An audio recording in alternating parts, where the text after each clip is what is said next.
Þið áttu þarna, fenguðu okkur stórt áhlaup, svöruðu með áhlaupið tilbaka en náðu ekki alveg að klára dæmið. Hvað var það sem KR gerði til að loka leiknum á okkur?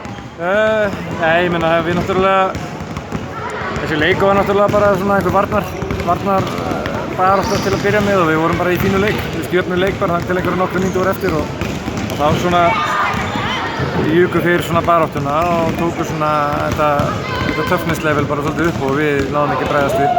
Við skjótum bara 2 vítum í fyrri hálfleik og erum að láta ýta okkur út af því við dræfum baseline og við erum bara ekki að gera árásir og við erum bara aumir. Kristófer á hörkuleik kemur svolítið á ferðinni til að taka sóknarfrákvæstunum. Já, ég meina, þú veist, við erum náttúrulega vorum að vinna með svona einhverja ákveðna hugmyndafræði varnarlega og það verður alveg að viðurkennast að hann reyndist okkur erfiðari heldur en við kannski vorum búin að áætla eða byggust við eða hvernig sem það var. Hann var að hreyfa sér svakalega vel af boltahindruninni og við vorum svona ekki að ná að skipta og koma okkur fyrir milli hans og körfunar, skilurðu. Þannig að hann lík svolítið lausum hala, það verður að viðurkennast. Þið eruð í 8. sæti, svolítið bara í svolítið einskismannslandi þarna í 8. sætinu. En leiðin liggur væntanlega bara þegar stefnið upp, eða ekki?